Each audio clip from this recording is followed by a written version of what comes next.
and I'm your host. Super excited to have you on, Diamond. Thank you for joining us. I'm going to give you a proper intro, and then I want to hear from you, of course.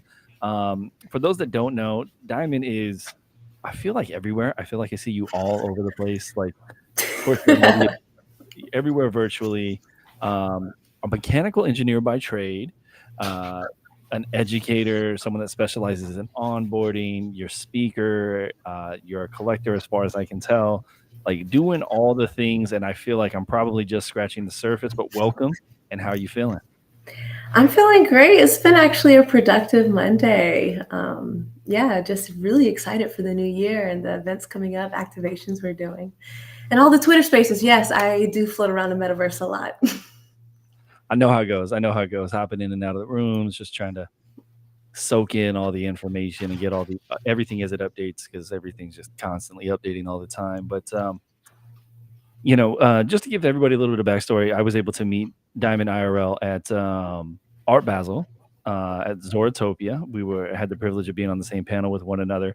I really loved to hear your story, and I want to give some people some context for like your background, where you came from, because I found that really interesting, especially I didn't hear quite how you made the transition all the way into Web3 professionally. So can you tell us more about that? Yes, okay. It's a little story, so bear with me. But, I did study engineering in college, mechanical engineering. And even that became unorthodox how I went to my profession. I actually went into supply chain and manufacturing, like coming up with, who are the right partners in the strategy to build electronic parts and components. Um, and as a kid, I never really wanted to be an engineer. It wasn't until high school I started working with Society of Women Engineers for some community outreach things that it piqued my interest. But I was always like a nerdy kid, artsy, theater kid, behind the scenes. But I always had a passion for like D&I work and just giving back. And I think that's really kind of the translation and how I went from Web 2 and Web 3 because throughout college I was like really active in National Society of Black Engineers, and then that translated into doing a lot of like D&I work at the companies that I was with, right? Either starting groups from scratch or like really making sure underrepresented voices in tech were getting their platform, were being heard and understood with their unique challenges in the space, and really appreciate it for what they have to offer because we're juggling a lot of underrepresented folks are doing multiple things, right? Really stretching themselves when they're in these companies. And so with Web3, I was onboarded. My husband Tony and his business partner Young, they're OGs in the space and like the NFT game, like had an alpha group way before people were having alpha groups, digital collectible toys, and just really connected and had really built a genuine community from Web3. I met them about a year and a half ago. That summer that everything was getting hot, they started dragging me to events. And, it's very clear that IRL and in person is where we really make the connection in order to be able to have some glue to build together in this virtual world and ecosystem that we are co-creating. And so I was like, man, like that's great. That's in LA and Miami and Vegas, but like there's so many cities, and where we're at in a TCLT, we're in Charlotte. It's a big banking city. So yeah, there's a little bit of an art scene, but for the most part, we're talking about crypto and financial systems. There seemed to be like this gap where there was no like real community fusing it together, the art, the tech. And so we started NFTCLT.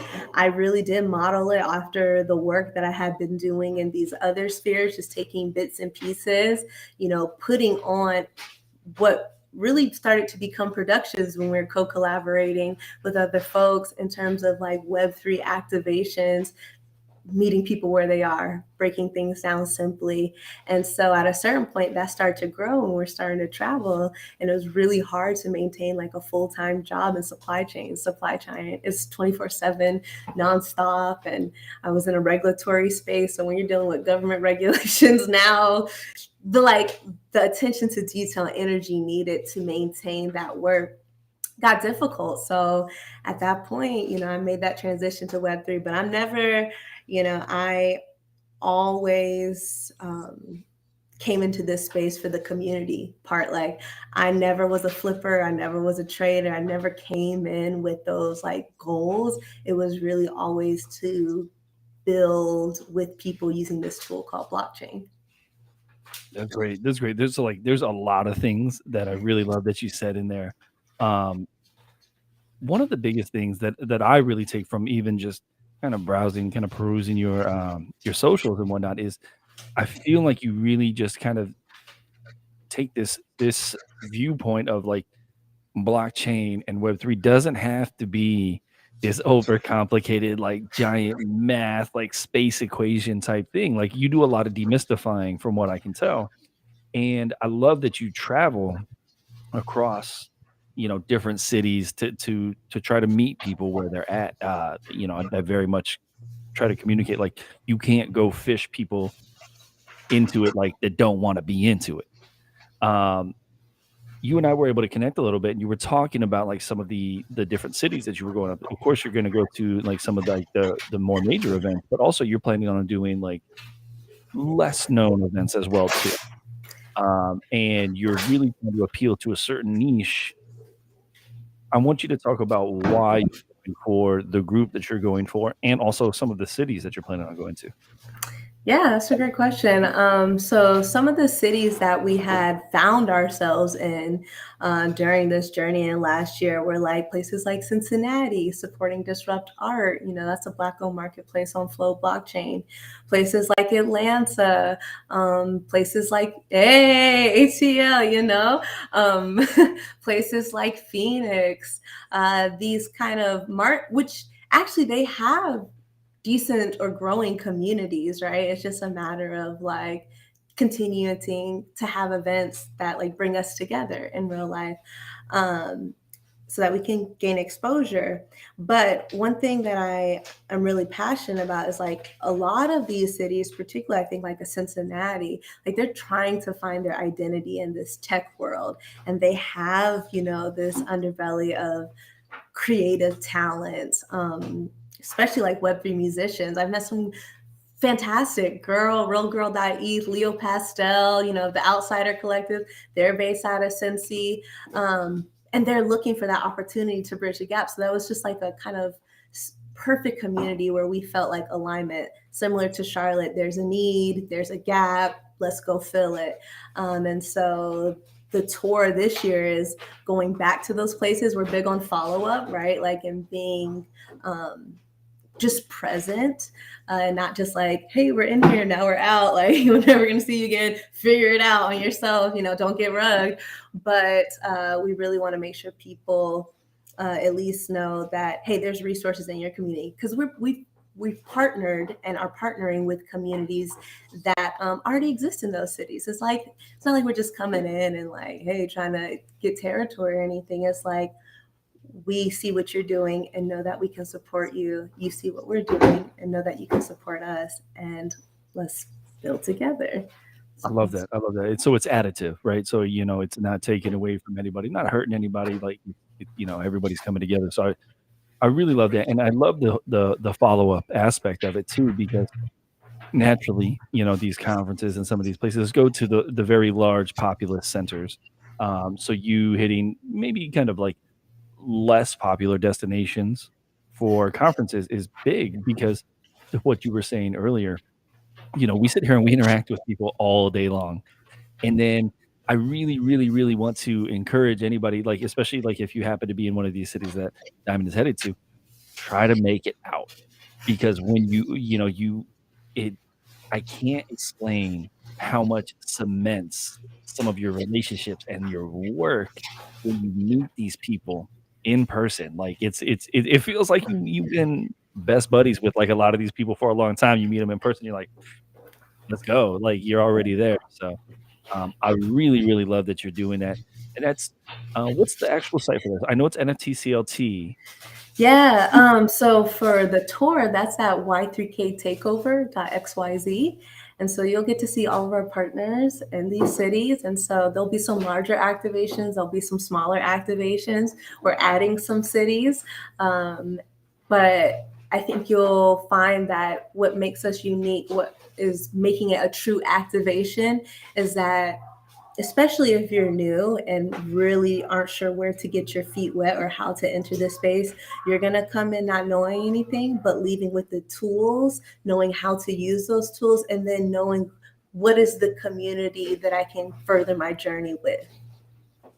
Yeah, no, that's really great. On that same vibe, I know that you connected with Charm down in New Orleans for Essence Fest. I'm a big Charm fan. We love what she I does. don't know if you're bigger than me. Let me get my record out. I got my vinyl. So I don't have the vinyl, but Jackie, here at Huddle, she actually got some of the vinyl. She picked it up at New York. So That's we dope. do have vinyl around. I don't have any here, but I got a lot of NFTs, if that counts. Yes, Uh, yes. I love that you connected with Charm. Charm's on a similar vibe in terms of educating and bringing more people on in a way that's not just like, "Here you go, drop you off, now you know," type of thing. But that was at Essence Fest, which obviously is one of the biggest festivals. All that being said, of the people that you connected with, because there's been a lot, who were some of your favorite creators that you've encountered in the space? Oh my gosh.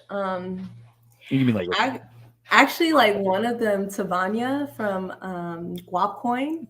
I know she's not a creator in the artist sense, but I was low key kind of like fangirling when I met her because when I started my crypto journey seriously before NFTs, like that was someone that I had been following and just, I have got a little bit of guap, was just feeling out the ecosystem and just continue to watch and see that community grow. And I followed her with her cardology too. So I just kind of resonated. Like you said, you meet people and you don't even realize y'all are like on the same energy and wavelength, but it makes sense because y'all in the same space now when you get into Web3. And so she was one person. I mean, is this Essence specifically or just in no, it general? could be anything. It could be anything. I mean, this has been a whirlwind year. I was in corporate America. You don't get the opportunity to work with and be around celebrities and booking the things. My husband Tony did. So for me, it's a new world. I'm like, yo, like these are people I really respect. And like these are creators. Like even Black is Beautiful, John Rule, like so humble, down to earth. And I'm a big fan of the project. Like, I have the pin here. Rest in peace, Nick Davis, rest in power, Nick Davis. But, you know, these are like genuine values and communities that like I resonate with and want to promote and support. And the fact that they are on the same wavelength is something that kind of trips me out too. I'm like, okay, like, I'm aligning with people with the right motives and really want to see this space, grow for the better and expand for the better.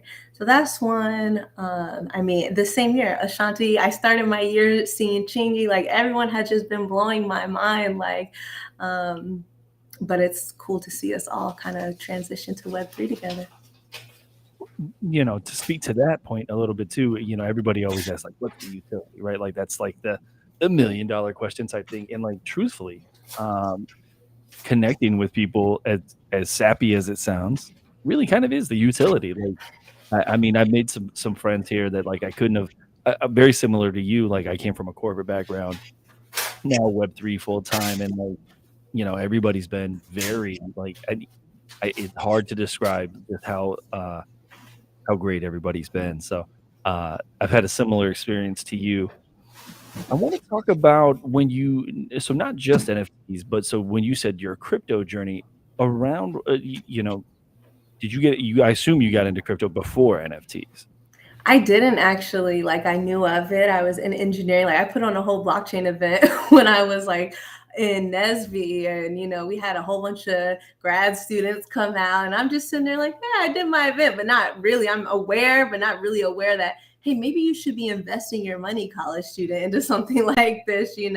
Like I was really understanding it from the tech side, the technology side, not all the other benefits of like utilizing so no, like that really started during COVID. I was in Clubhouse listening to like crypto spaces. And again, just cluing in, just getting exposed to people like Naja Roberts. And I it wasn't until I came to Charlotte. I met co-founder Tony Young Content of the Young Content Show. I mean, these cats were making like they were making like funny YouTube videos on NFT communities that nobody cared about at that time. Like before Bored Ape, before any of these people were big, and it was just like goofy and hilarious and like up my alley. So that's again, it's the in real life community. Even Charm, you mentioned Charm. I met her at Eat Denver. I saw her put on this fantastic, incredible activation that if I had a big enough budget for these events I do, I would take her everywhere I go. That's why I'm building a tour with her, because I was like, yo, what you're doing, the music, the message, I want to expand. Like, I want to help it expand. Um, so you're totally right. I just want to segue back to that utility comment. That's everything. And a lot of brands don't get that. And that surprises me. Like I'm consulting right now for a major brand, and, they're like, I don't know, like, that's long term committing to building a community. Like, I just need to get the NFT. I'm like, but hey, maybe that's a learning experience. And someone's been in the space, like maybe community first or community centered building is going to create an NFT program, rewards community, whatever you want, that is sustainable. Yeah, that's so interesting, and I think there's a lot of brands or kind of corporate type stuff that come in with that approach. They're like, "Well, let's get it out there first, and then we'll build community." And I can't help but feel like it's completely backwards, right? Because if you have reach, if you have the community, then once you put something out, like the word of mouth travels, right? Like me or you, like if we hop into something, whether it's an NFT or a DeFi community or whatever it may be, and the vibes are real, like, right, you don't even have to sell anything out the gate. Like it takes care of itself later on. So glad they have you because that's going to be helpful. Uh, I'm curious too because there is a very large financial component to all of this, um, which you know we're trying to address in a certain way, and I know other people are trying to tackle some of that problem. So everything is not just money related all the time. However, things as they are, that is a large component of it. So when you get into like actually onboarding folks and telling them about crypto and NFTs and this and that, like I'm curious how far back you typically go. Like, do you start at like a financial literacy type of Mhm. phase and then move forward? Because that would be a natural progression to me, but that's definitely a lot of work. Yeah, honestly, this being like just a new endeavor for me, right? It's been a lot of trial and error learning. Like when we were first doing our events in Charlotte, you know, we would do the talking app, but I would try to have icebreakers and games that connected. We would do trivia and like give away goods. Like I really just tried to focus on the fun aspect in the community. Like that's how it started. And the education, I start at what is blockchain, was NFT. I mean, there's a point where we're going through lingo, and I would never go through NFT lingo or Web3 community lingo today if I'm onboarding someone. Don't care what any of the words mean, it doesn't matter, right? What I've learned through these hit and miss experiences of having like super diverse crowds and having to speak in everyone's language at the same time, which is really difficult, is you have to know your audience. What do they care about? Because their entry point is going to be different than someone else. My banking friends, of course, we're going to talk. They want all the financial information first, right? And that's the stuff I don't really care about. Where my music friends, we put on a music event here as a showcase. We had the education took a back seat. It was its own booth. I let people come up, ask me questions. There were some slides going to prompt them to ask questions like, did you know you get this much for streaming? So I think that's one of the core attributes of NFT CLT is that we really are a customized learning education organization. Like we really try to make sure the language and the examples and the events have enough variety that is truly inclusive and can connect with people. I love that. I love that. And there's so much nuance that you can go to in each different section. Like I said, you can go all the way back to financial literacy. You can stop at DeFi, like, and spend months there. You can get into NFTs and get there, or you can get into the community and go all over that. So I really love that. And you know, it makes all the sense in the world why you follow up is because like it's a big job. And you know, I hate these cliche phrases where everyone says we're early, but Yeah. it really is true. Like in terms of the audience that's here, You think so? it's very small.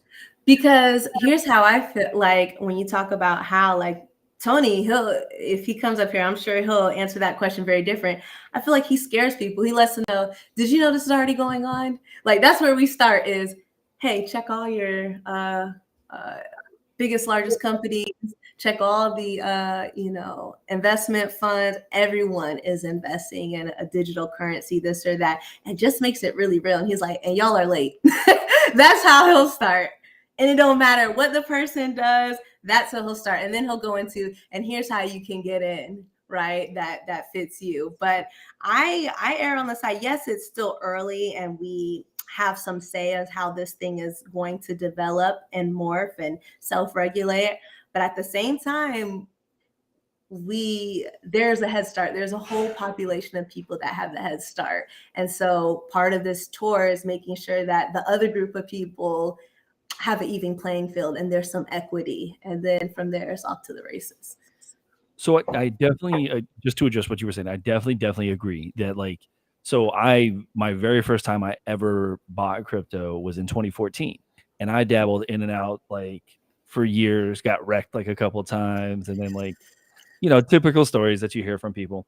But I say it's early in the sense of like in terms of the people that like are actually so we'll stick to NFTs specifically.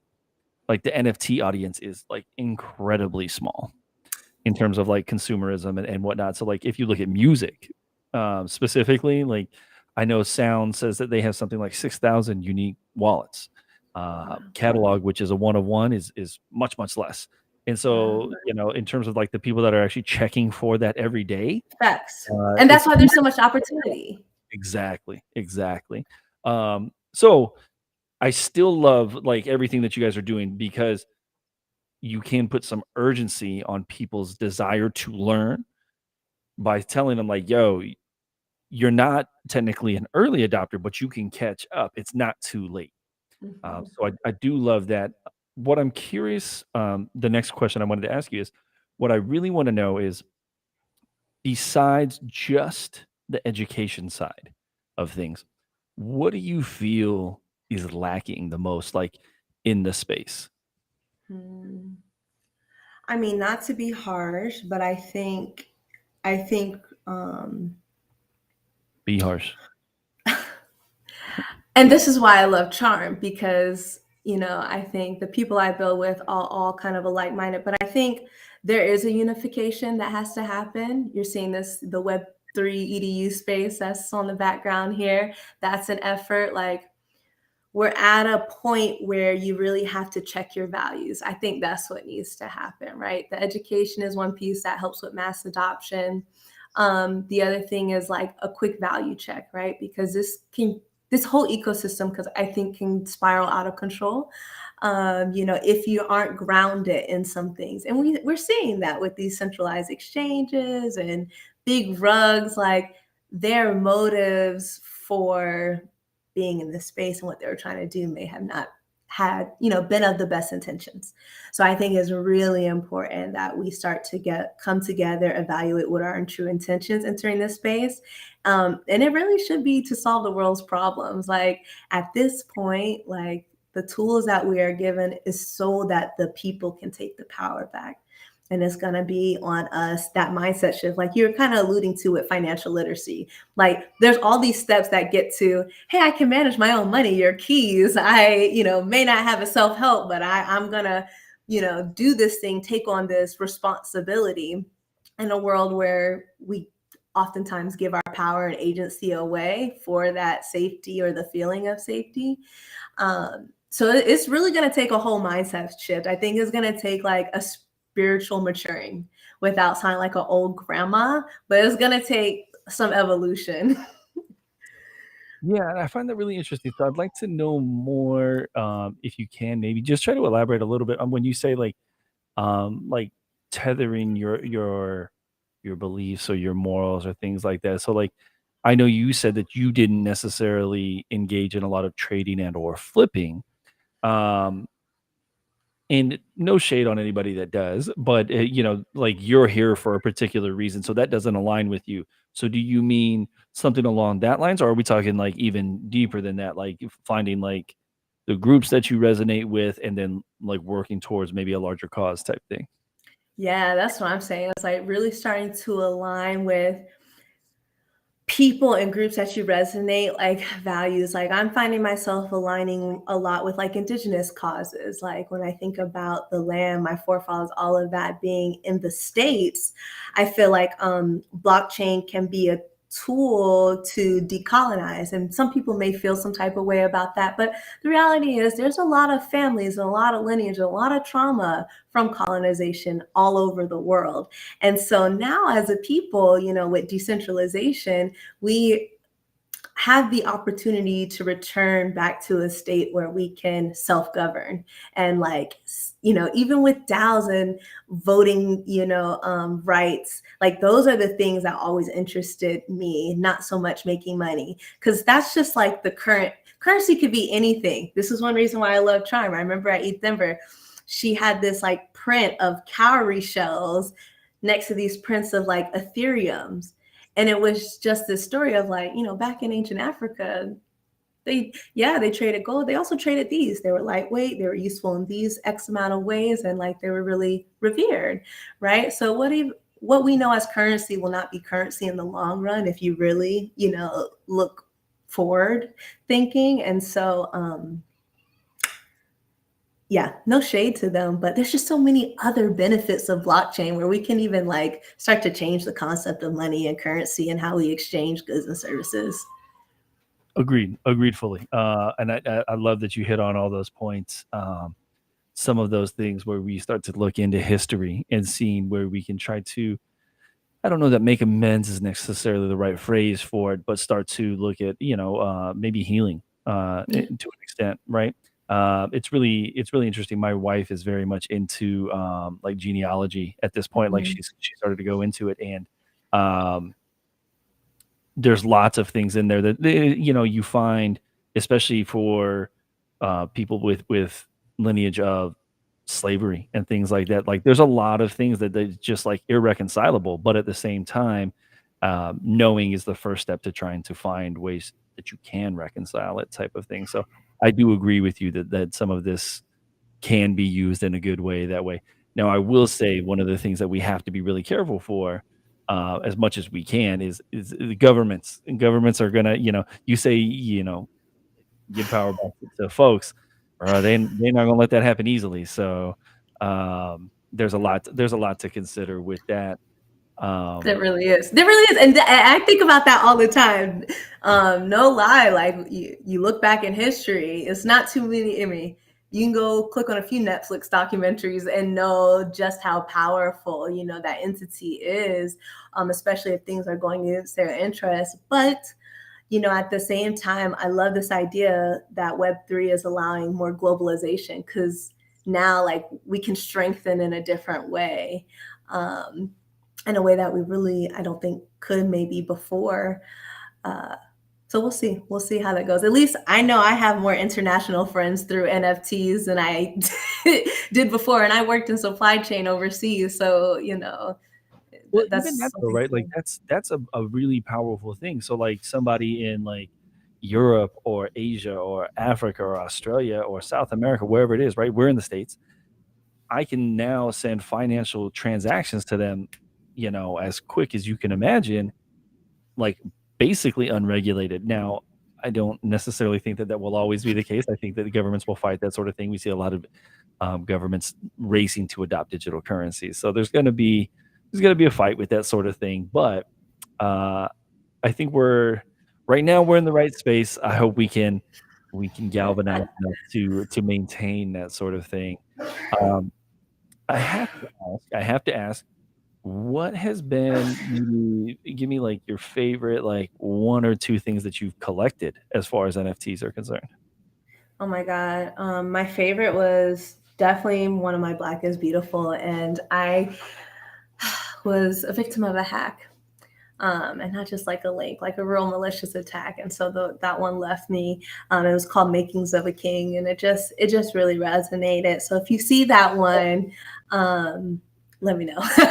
But no, Yeah. Makings of a Yeah. King was a yeah, it was a beautiful one. I'm trying to think. There are some. I mean, Charm. I love Abundance. I have that one. In terms of Web3 music. I just got a loser friend. I have been looking at them for months, and so I'm happy to join that community because I just I do a lot of observing, and I really do like the vibes and energy of what they're bringing to the table. There was, like, a So period there for, like, a month where I felt like everybody's PFP was a loser. I was like, "What is going on right now?" Like, Davon hit it out of the park with that, right? Like, facts. really, really good job. So you touched on something there, and I know it's painful because you experienced it, but having seen that or, whatever it was, whether you connected to a bad site or whether you were targeted, whatever it was, how do you, actually speaking firsthand from that knowledge, right? Like you can now advise people on that. Like, how do you emphasize the reality of that without scaring folks? Yeah, the reality of being fully accountable for your finances, right, and your assets. Um, I think I think you always have to like balance it, right? Like it's okay, so here are your responsibilities now. Here are some tools. Also, I think people have to, kind of mend relationship with money too. Like I'm big on because I do care about safety, diversifying my assets, right? And so then if I take a hit to one wallet, it's not as soul crushing, right? It's just a little dent. And I think, we should all feel comfortable with some basic fluctuations, right? You're going to have that in the stock market. You're going to have that in anything. You're going to have dips. You're playing with money, right? And now we're in this digital currency space. So it's getting even easier, a little more, even more reckless to play with money than it has been in the past. So when you take that risk, like you got to come in at with a mature, you can't let that be soul crushing. You can only invest what you can, right? Don't be Mm. taking out your life savings. If I had something truly valuable sitting in my hot wallet, I would have been really, really mad. And I was like, the Black is Beautiful, it was sentimental. It's not like I lost mad money though, or anything like that. And maybe that hurts even a little bit more because it's I was like, gonna say, it might have been worse because you had an emotional attachment to it. But yeah, I feel you for sure. yeah, but as arduous as it can seem to be sending assets back and forth to a hard wallet, I already had my hard wallet. I had things on my hard wallet. Just don't get lazy, don't get complacent. And that's the real lesson I would try to tell people is like, yeah, it's one more thing you have to manage, but there are little things that you can do so the blow is not too hard if something like that happens. And then one of the last things I wanna really touch on with you, and you and I discussed this, we get to talk about this a little bit, is really trying to work in the space. Like, this is less of an onboarding thing and more of a thing that I think that the space in general needs to work on, is working towards making where we can use Web3 without saying that we're using Web3 or without being necessarily cognizant, like, we're on the blockchain. Like, when people use social media, like, half the time it's almost like an instinct now, like you don't know that when you use an email, you're not like, oh, I'm using the internet right now. Like nobody does that. So uh, what have you seen like as the way forward with that sort of thing? Yeah, I mean, with everything is language, is jargon. Like I said, I would never sit there and be like, you know, you say GM, you do this, you do that. Like it's gonna be more casual, or even breaking down like some of the more technical things. I really just cease that. Right, it becomes about being able to transact peer to peer, being able to connect to communities across the world or in your neighborhood and have ownership together, which can feel difficult in our current systems. Like, I don't necessarily feel like tied to the people who have stock in the same places that I have stock, like, um, so yeah, Those are my thoughts on that one. Yeah.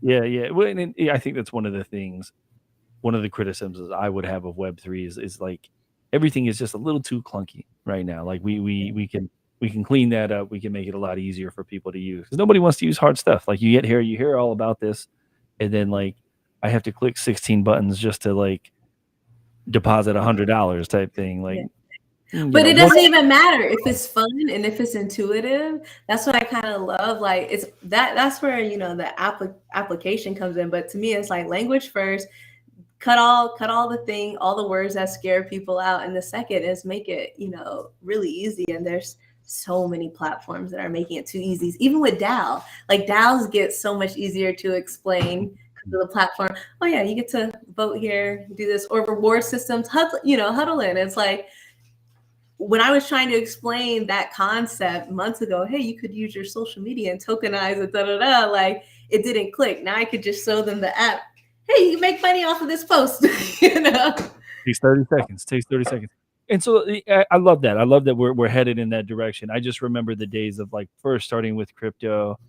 And it wasn't even that long ago when you would send, maybe you'd send some money from one place to another place, and that period which you had to wait until it arrived was like the most nerve wracking. Like, oh man, did I screw it up? What have I done? Like, oh no, Yeah. type of thing. So we're Yeah, the getting. service I was doing was like put it in escrow and like, you come back a few hours later. Hey, did they check there? Did they send me?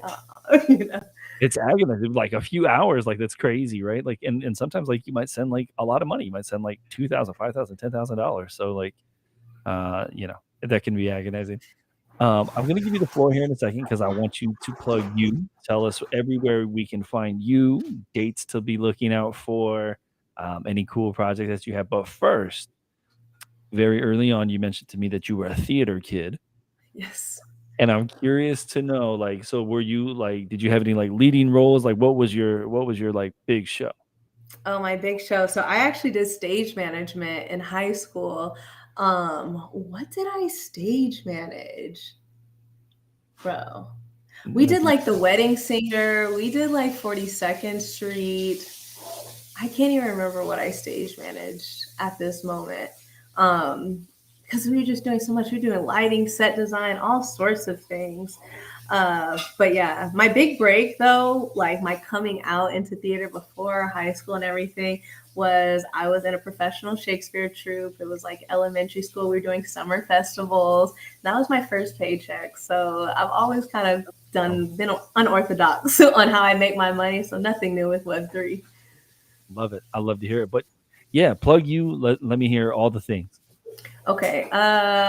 Twitter, I'm diamonddoll_NFT, same as Instagram. You can also find NFT CLT on Twitter and Instagram. You'll find updates about our tour Y3K there. Tour is launching in the fall. And you'll definitely catch me at the upcoming events. We got Youth Denver coming up. I'll be doing some things with the wellness community that I've been building called Self Love Club. You can find us at Self Love Club on Twitter, Instagram, and selfloveclub.xyz. And again, Y3K takeover.xyz. See all the fabulous people. Future Surf, I forgot to mention Norfolk, Virginia, Cam, Charm, the Crypto Duchess, a lot of great people in this space who really want to make trusted and safe communities in Web3. Love it. Beautiful. And you do have you have another space coming up with Charm this week, right? I do. We are launching a new Twitter space. She is supporting Charmverse. I'll be co-hosting. It's called One for the People. All of these kind of revolutionary, out of the box things I'm hinting at, and towards in terms of using blockchain really as a tool for liberation. We'll be talking about those things in depth and connecting you to tools that can make it a reality in Web3, such as Chompers. Too easy. Too easy. You make it too easy for me. Well, look, I appreciate you. Like she said, everybody follow her. It's diamond_doll_NFT on socials. I appreciate everybody for tuning in, whether it's now or whether it's after the fact on streaming. If you Oh, don't I have, forgot one space. go in. The one behind me, the Web3 education space. January 11th, 12 p.m. Eastern. We'll be talking disrupting education from 3 to 4. So come through. Well, you got all the spaces this week. Your week is busy.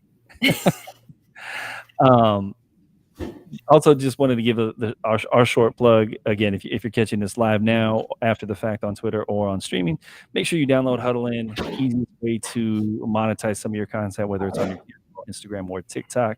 HUDDLN. You can find that in any of your app stores, whether that's on Android or Apple.